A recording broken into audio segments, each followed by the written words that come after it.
Halo pendengar setia podcast IMKJ Bercerita, tempat di mana kamu akan menemukan informasi dan motivasi dan tentunya dengan narasumber yang bervariasi. Kali ini kita kedatangan narasumber di mana narasumber ini adalah mahasiswa jurusan antropologi angkatan 19 dan juga narasumber kali ini merupakan ketua dari IMKJ angkatan 2022. Oke, mungkin langsung aja nih kita sambut narasumber kita itu Bang Rifki. Halo semua. Oke, sebelumnya gimana kabarnya Bang? Oh baik, gimana juga Indah kabarnya? Alhamdulillah baik. Oke, mungkin boleh tanya dulu nih kesibukan Abang sejauh ini akhir-akhir ini apa nih? Boleh di-share dong? Oke, jadi kesibukan ya.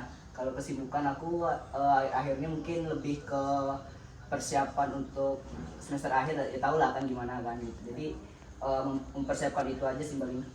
Oh ya, berarti Abang ini semester Udah semester 7. 7. Iya benar. Berarti sejauh ini masih kuliah atau ada ikut kegiatan lain Bang selain menjadi ketua IMKJ tahun 2022? Ya kesibukan untuk kuliah masih ada sih untuk satu mata kuliah alhamdulillah nggak satu mata kuliah. Oke, jadi sedikit informasi nih, dengar-dengar Bang Refki ini ada mengikuti program magang. Nah, program magang apa itu? Mungkin boleh di-share sedikit nih Bang, program magang apa yang Abang sedang ikuti saat ini? Oh, kalau itu program magang namanya program magang Pejuang Muda. Jadi Pejuang Muda itu adalah sebuah laboratorium untuk mahasiswa untuk bisa dapat memberikan pengaplikasian ilmunya gitu ke dalam masyarakat gitu. Jadi program ini adalah program naungan dari Kementerian Sosial yang juga bekerja sama dengan Kementerian Pendidikan dan juga Kementerian Agama. Jadi dalam program ini nanti ada sekitar 5.000 mahasiswa yang akan diturunkan ke lapangan untuk bisa berpartisipasi untuk mengaplikasikan ilmunya ke dalam masyarakat gitu. Jadi dan juga program ini sudah berlangsung sih sebenarnya bulan November tahun 2021 kemarin gitu. Oh, jadi program ini udah berlangsung dari bulan November tahun 2021 lalu. Nah, program ini nih sifatnya tim atau individu nih Bang? Oke, jadi kalau program ini kita kan langsung terjun ke lapangan kan nggak mungkin sendiri-sendiri gitu. Jadi ya kita bekerja sama secara tim gitu. Dalam tim itulah kita nanti berkolaborasi dengan masyarakat gitu untuk mencari tahu apa sih permasalahan-permasalahan sosial dalam masyarakat itu gitu. Jadi nanti seluruh mahasiswa di Indonesia itulah bekerja sama juga gitu lah dalam kelompok, dalam tim seperti itu. Oke, tadi kan kalau nggak salah Bang Refki sempat menyebutkan nih ada 5.000 mahasiswa yang ikut di seluruh Indonesia. Ya. Nah, kalau dari UNAN sendiri ini ada berapa mahasiswa Bang?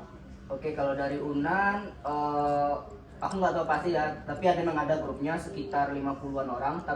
Tapi untuk teman jurusan aku alhamdulillah udah banyak juga yang ikut, kemarin ada sekitar 9 orang. 9 orang dari jurusan antropologi. Oke, berarti Bang Refki ini mewakili dari Fakultas FISIP berarti ya Bang, dan mewakili Universitas Andalas. Oke, mungkin sebelum Abang masuk ikut dalam program ini tentunya Abang tentunya harus tahu dulu kan dari mana informasi Abang dalam mengikuti program ini dari mana nih Bang? Sumber informasinya. Oke, karena kan tahun 2021 masih pandemi Covid ya. Jadi kebetulan kuliah kuliah angkatan aku masih online gitu. Jadi waktu itu aku masih sibuk di Jambi juga. Kebetulan aku tinggal di kota Jambi. Jadi kuliah online nggak ada ngapa-ngapain, tiba-tiba ada mungkin jatuhnya kayak hidayah lah dari Tuhan gitu. Tiba-tiba ada dosen mengirimkan suatu kabar kalau ada buka program magang. Jadi entah kenapa kayak aku kan anak sosial lah jatuhnya ya kalau di jurusan aku jurusan di Fakultas Sosial. Jadi kan nggak mungkin gitu kalau bisa mengaplikasikan ilmunya ke dalam masyarakat. Jadi entah kenapa aku kayak ini nih lah jadi potensi nih untuk aku bisa menyalurkan ilmu aku nih. Jadi ya disitulah aku tertarik gara-gara dari dosen itu, jadi aku ngikut program ini gitu. Oke, berarti ini tadi salah satu motivasi Abang juga ya ikut ke dalam program magang ini. Nah, program magang ini kan udah berjalan dari bulan November. Berarti bulan November ini masih tahap pendaftaran atau gimana tuh Bang? Oke, mungkin aku sedikit balik program ini. Aku dapat infonya sekitar bulan Juli kalau nggak salah, bulan Juli. Terus buka pendaftaran sampai Agustus. Jadi pendaftaran itu kayak biasa lah kan, CV, berkas-berkas gitu kan, CV. terus ada portofolio juga, terus ada juga apa ya, sebuah esai gitu. Jadi nanti ada esai, dia ngasih suatu permasalahan, topik permasalahan, jadi kita buat suatu esai menceritakan permasalahan itu, bagaimana solusi untuk memecahkan masalah itu. Dan kebetulan aku kemarin mengambil bagian dari masalah masalah kemiskinan, masalah kemiskinan. Jadi aku ngambil itu, aku jelaskan permasalahan kemiskinan yang mungkin aku pernah lihat di kota Jambi gitu. Jadi aku jelaskan, aku buat esai, terus aku kumpulkan bahan-bahan itu ke website dari Pejuang Muda itu. Terus itu sekitar bulan Agustus, seleksi berkas. Terus bulan-bulan 9 kalau nggak salah, bulan 9 ada apa? Ada seleksi. Alhamdulillah aku juga lanjut seleksi berikutnya, seleksi LGD namanya. Jadi locus group discussion. Jadi kami nanti ada tuh di link Zoom di di seluruh peserta yang lolos dikumpulkan gitu kan. Jadi kita kayak diskusi bebas gitu mengenai suatu permasalahan yang telah disiapkan oleh tim Pejuang Muda itu. Jadi kita diskusi, ada juga bukan moderator jatuhnya, tapi kayak dosen penilainya gitu. Jadi kita lihat gimana sih, bagaimana seluruh peserta ini diskusi gitu secara bebas dengan tidak ada yang mendominasi, karena kan ini locus group discussion, jadi bebas gitu kan. Terus alhamdulillah juga aku udah lolos di tahap itu. Kemudian sekitar mendekati bulan-bulan Oktober kalau nggak salah, bulan Oktober barulah aku ngikuti pembekalan selama kurang lebih 2 minggu itu secara Zoom. Dan pas di hari pertama pembekalan, kebetulan dibuka juga oleh Ibu Menteri, Bu Risma Haryani, Bu Risma ya, dibuka oleh Ibu tuh sekitar ada perwakilan 100 orang yang di Jakarta. Jadi tapi kami tetap ikut juga pembekalan secara online. Setelah pembekalan selama 2 minggu, barulah bulan November kami berangkat ke penempatan, dan kebetulan aku dapat di Kabupaten Bungo gitu. Oh, berarti cukup panjang ya tahapan-tahapan agar abang bisa menjadi peserta magang itu, mulai dari pendaftaran, seleksi berkas, terus ada LGD juga tadi kan bang. Terus berarti di bulan November itu udah mulai kegiatannya bang? Iya, dari November sampai ke Desember, di akhir Desember gitu. Berarti itu tadi kalau nggak salah abang bilang berangkat itu ya, berangkat kemana tuh bang? Kebetulan kan ini kan nanti kan ada penempatan yang ditentukan oleh timnya, jadi aku dapat di Kabupaten Bungo, langsung ke Kabupaten Bungo bersama teman-teman dari berbagai universitas yang lolos juga gitu, yang kebetulan juga dapat di Kabupaten Bungo gitu. Nah kemudian untuk pembagian tugasnya nih bang, kan itu kan udah dibentuk tuh timnya. Ya. Nah untuk pembagian tugas antar tim tuh gimana tuh bang? Mungkin kan kebetulan abang ini timnya dari sesama jurusan atau ada beda fakultas gitu? Oke, jadi setelah aku jelaskan tadi kan Pejuang Muda itu adalah laboratorium bagi seluruh mahasiswa gitu, dari jurusan dari Sosum maupun Saintek, tapi lebih ditekankan ke Sosum. Dan juga di setiap universitas kan memiliki banyak jurusan ya gitu. Yang kayak misal ada jurusan di Binawan itu, Universitas Binawan ada jurusan pokok sosial juga gitu pokoknya, rumpun sosum gitu. Terus ada juga dari teman aku cewek, dia jurusannya ilmu kesehatan masyarakat gitu kan, itu kan saintek sebenarnya, tapi bisa juga ikut kan. Jadi kami bersembilan dengan beragam jurusan bisa bekerja sama gitu. Untuk pembagian timnya nanti ya pandai-pandai kami lah gitu. Bagaimana kami hidup bersama, bagian timnya pandai-pandai dari kita gitu untuk membagi kerjanya gitu. Oke, berarti kan dalam satu tim ini kan ada 9 orang, dan 9 orang ini kan asalnya dari Sosum atau Saintek kan dalam satu, berarti berkolaborasi nih kan bang ceritanya. Berarti nanti dalam mengerjakan tugas atau apa mungkin saling kerjasama, dan misalnya nih programnya ini kayak tentang kesehatan, mungkin nanti anak IKM-nya yang bisa membantu gitu, mungkin gitu ya bang. Oke, mungkin sejauh ini apa sih bang yang udah dilakuin di program magang ini, kegiatan-kegiatan yang udah dilakuin? Jadi untuk program ini ada dua yang harus kami kerjakan. Yang pertama adalah program utama, itu validasi data DTKS. Jadi kami bekerja di dinas sosial untuk mengolah data dari Pusdatin. Data itu data DTKS dan juga data BPH apa tuh? Penerima bantuan gitulah pokoknya ya, penerima bantuan. Jadi kami mengolah data itu untuk memverifikasi kembali atau memvalidasi kembali data itu apakah masih valid atau enggak. Soalnya kan datanya itu data lama, data sekitar tahun 2000 berapa gitu. Pokok data lama, terus kami validasi lagi ke lapangan, ke masyarakat itu gitu. Apakah benar mereka sudah dikategorikan layak lah gitu untuk masuk dalam bantuan itu gitu. Terus yang kedua ada kegiatan team based project namanya. Jadi team based project itu adalah kayak kami satu kelompok itu membuat suatu proyek sosial gitu yang nantinya bakal berdampak ke masyarakat itu. Ya, jadi team based project yang kami buat itu adalah desa digital, karena kan waktu itu pandemi juga. Pandemi kan pastilah sekolah online, serba online gitu kan. Dan kami melihat situ ada suatu masalah di sinyal gitu, di jaringan di masyarakat itu kan. Itu tepatnya di Bungo ya, Di Bang? Kabupaten Di Bungo. Kabupaten Bungo. Iya, jadi kami melihat itu sebagai suatu masalah. Jadi kami berinisiatif lah gitu untuk membuat itu sebagai proyek kami. Agarnya nanti kan bisa berdampak ke masyarakat, salah satunya ke anak sekolah tadi. Dan juga mungkin dampaknya juga bisa ke masyarakat, seperti bisa menjadi kayak UMKM dari mereka lah gitu, kayak menjual jaringan paket data atau apa gitu yang bekerjasama dengan itu. Dan juga yang terverifikasi untuk data-data dari pemerintahan sana gitu, pemerintahan daerah sana gitu. Jadi kan bakal membantu masyarakat juga di sana gitu. Oke, berarti tadi ada 2 program atau 2 kegiatan ya yang abang ikutin. Nah, kan untuk yang kegiatan yang desa digital ini berarti ini udah dilakuin dari mulai abang ditempatkan ke Bungo ya, Bang? Sebenarnya kalau untuk itu tuh kami buat proposal dulu sih. Jadi proposal kami ajukan ke Kementerian Sosial gitu. Diseleksi berapa tim itu? Ada 5.000 tim kalau nggak salah. Kan soalnya kan di kabupaten dan provinsi kan banyak tuh 5.000 kabupaten atau kota ya di Indonesia ya. Jadi 5.000 itu diseleksi, nanti hanya dipilih beberapa aja gitu. Dan alhamdulillahnya kami tidak lulus gitu. Nggak apa-apa. Karena sejauh ini kan abang udah lulus lulus pendaftaran, melalui tahap-tahap itu kan udah banyak juga pengalaman yang abang dapatkan, insight-insight baru yang abang dapatkan.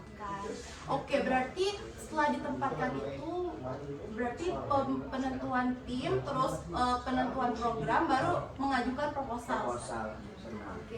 Kalau nggak salah nih Bang, dengar-dengar abang kalau nggak salah mengikuti magang itu digaji atau apa, dapat apa gitu Bang? Iya benar. Mungkin boleh di-sharing nih Bang ke teman-teman. Jadi gimana ya ceritanya? Jadi emang program ini jatuhnya benar-benar magang gitu. Kami magang ke Kementerian Sosial, di Dinas Sosial gitu. Kami magangnya itu membantu mereka lah, membantu pekerjaan mereka. Jadi bakal ada uang gitu, istilahnya uang saku kami lah selama kami juga hidup di daerah baru kami gitu kan. Jadi kami di situ digaji juga sih sebenarnya, bisa dibilang seperti itu. Dan alhamdulillah cukup untuk kami di sana. Oke, mungkin kalau gajinya nggak usah di-spill kali ya Nggak usah Bang. di-spill. Tapi ini dikasihnya perorangan kan Bang? Perorangan. Oke, mungkin kan sejauh ini kegiatan-kegiatan yang abang lalui, kira-kira ada nggak Bang kendala terkait dengan program yang abang ikutin ini Bang? Oke, mungkin aku cerita sedikit ya kendala. Boleh, Bukan kendala sih jatuhnya, tapi kayak lebih ke tantangan aku mengikuti kegiatan ini selama di lapangan gitu. Jadi aku benar-benar belajar banyak belajar banyak tentang masyarakat lah gitu. Bagaimana kayak keanekaragaman dalam suatu masyarakat gitu. Misalnya kayak ini kan mengenai bantuan, pastilah semua orang pengen bantuan gitu kan. Jadi ada yang kayak mungkin ibunya itu kayak berdrama gitu kan, kayak kami kekurangan nih gitu Pak, ada penggunjingan gitulah pokoknya kan. Jadi pasti kami kayak lebih didekatkan, lebih kayak cari muka ke kami, benar. Cari muka ke kami, terus ada gunjingin teman-temannya lagi kan. Padahal dia itu bisa dikategorikan mampu gitu. Jadi memang yang aku pelajari banyak sih sebenarnya, kayak tantangan gitu, kayak menghadapi masyarakat yang seperti itu harus bagaimana gitu. Jadi harus pandai-pandai juga kayak mengetahui bagaimana masyarakat yang gimana ya, bisa dikatakan mampu atau tidak gitu. Mungkin itu sih yang Oke, mungkin itu tantangannya lebih ke drama kehidupan Iya, kali ya, apalagi Bang. ibu-ibu kan. Apalagi ibu-ibu ya, benar. Dan alhamdulillah tantangan itu bisa dilalui. Oke, mungkin kira-kira menurut Abang hasil atau output atau bisa dibilang manfaat setelah Abang mengikuti program ini, kira-kira apa tuh manfaat yang Abang rasakan sendiri? Oke. Kalau manfaat mungkin yang aku dapat ya, dan untuk aku pribadi mungkin pengalaman itu pasti. Karena pengalaman kita cari kan, kita harus belajar dari pengalaman gitu. Mungkin selama program tadilah aku jelaskan tantangan, aku mendapatkan apa yang pelajaran yang aku dapat. Terus untuk yang kedua mungkin bagaimana caranya kita bisa gimana ya kayak peka lah terhadap lingkungan sosial kita gitu. Terus yang ketiga kita juga bisa apa ya jatuhnya berkolaborasi dalam masyarakat gitu, karena itu penting sekali untuk diri kita sendiri, bagaimana kita bisa berinteraksi ke semua orang dari usia yang mungkin lebih tua dari kita atau yang lebih muda gitu. Kita perlu itu karena kita kalau di pelajaran ya kita kan makhluk sosial gitu. Dan juga mungkin dampaknya ke masyarakat yang aku lihat kayak masyarakat itu bisa apa ya, bisa terbantu dengan adanya kami, karena permasalahan bantuan dana sosial ini kan memang permasalahan yang rumit gitu, karena mungkin ada kayak yang aku lihat kayak mungkin jangan sampai lah ini terjadi ya, mungkin yang aku lihat itu ada yang kayak mempermainkan tentang bantuan-bantuan ini, jadi kayak mungkin ada klik kroninya gitu kan, ada bantuan yang mengutamakan kelompoknya sendiri gitu. Jadi teman-teman masyarakat yang tidak mendapatkan bantuan yang bisa dikategorikan layak itu tidak dapat gara-gara ada kelompok yang seperti itu gitu. Jadi dengan adanya kami pastilah kan data itu bisa jadi baik lagi, semoga data itu baik lagi, jadi yang layak bisa dapat, yang nggak layak bisa keluar gitu dari bantuan itu. Itu sih mungkin yang bisa aku jelaskan. Oke, berarti banyak banget nih manfaat dari Abang mengikuti program ini. Iya. Mungkin next project nih Bang, kira-kira next project ke depan Abang mau ngikut apa nih? Atau udah ada nih plan-plan Abang mau ngikutin program apa gitu misalnya? Mengingat Abang juga ini kan udah semester akhir ya, semester 7. Mungkin boleh dijelasin. Untuk project ke depan ya, mungkin dari aku pribadi ingin menyelesaikan studi aku dulu sih gitu. Karena kan aku emang semester akhir dan sudah masanya langsung mempersiapkan itu gitu. Karena ya mungkin aku mau melanjutkan ke dunia kerja aja dulu gitu, mengikuti apa ya, mencari instansi-instansi lah gitu yang bisa bisa apa yang benar-benar membutuhkan aku lah gitu, membutuhkan ilmu yang aku punya gitu. Ini itu sih aku. Oke, mungkin untuk nextnya nih mungkin mau lebih fokus ke dunia pendidikan dulu ya Bang, nyelesain studinya dulu berarti ya Bang. Mungkin boleh nih teman-teman pendengar setia podcast IMKJ Bercerita, boleh didoain Bang Refki ini supaya cepat ya lulusnya ya teman-teman. Amin. Amin. Tahun depan ya kawan-kawan. Oke, amin ya, amin. Oke, mungkin ini terakhir nih Bang. Kira-kira ada nggak closing statement nih dari Abang, atau Abang mau ngasih motivasi nih ke pendengar setia podcast IMKJ Bercerita terkait dengan program yang Abang ikutin, atau mahasiswa tuh harus lo ikut program, mahasiswa tuh harus lo produktif gitu. Mungkin boleh nih Bang. Oke, mungkin ini bukan inspirasi, cuman mungkin ini closing statement dari aku aja gitu. Aku sebenarnya orang itu tipikal orang yang apa ya, kayak masih ragu-ragu gitu untuk mencoba gitu. Tapi entah kenapa, ini mungkin aku juga promo nih, kan di MKJ sebelumnya ada juga podcast seperti ini kan tentang KKN kebangsaan gitu, MBKM gitu. Karena aku ngelihat kayak kakak abang itu ngikuti suatu program gitu, jadi kayak aku terinspirasi mau ngikutin itu. Jadi aku gara-gara itu, aku mungkin bukan gara-gara itu juga sih, mungkin gara-gara banyak dorongan juga itu, tapi itu salah satunya aku jadi mau mencoba gitu, mencoba untuk mengikuti suatu program atau kegiatan lah gitu kan, yang untuk mengasah soft skill aku atau hard skill aku gitu kan. Jadi aku berusaha untuk mencoba untuk ngikutin itu. Aku baru bisa ngerasain dampaknya kayak yang aku sebutin tadi gitu. Jadi mungkin mahasiswa itu pandai-pandai lah gitu untuk mencari peluang atau potensi untuk mengasah skillnya gitu, karena itu bakal menjadi penting sekali untuk kita apa ya, untuk menjalani suatu kehidupan lah gitu, untuk memecahkan permasalahan gitu. Jadi ya pandai-pandai dari kita aja sih untuk mencari peluang itu. Oke, mungkin poin pesan penting nih yang bisa Indah tangkap dari penjelasan Bang Refki ini, intinya tuh jangan takut untuk mencoba gitu ya Bang. Benar. Dan selagi kita masih mahasiswa ini kan banyak nih kan waktu luangnya Bang. Ya, Nah mungkin boleh dimanfaatkan waktu luang tersebut untuk mengikuti kegiatan-kegiatan penting yang bisa mengasah soft skill dan hard skill kita. Dan tentunya pengalaman itu juga kapan lagi kita dapatkan kalau bukan di masa perkuliahan. Oke, mungkin itu pesan penting yang bisa teman-teman dapatkan di podcast kali ini.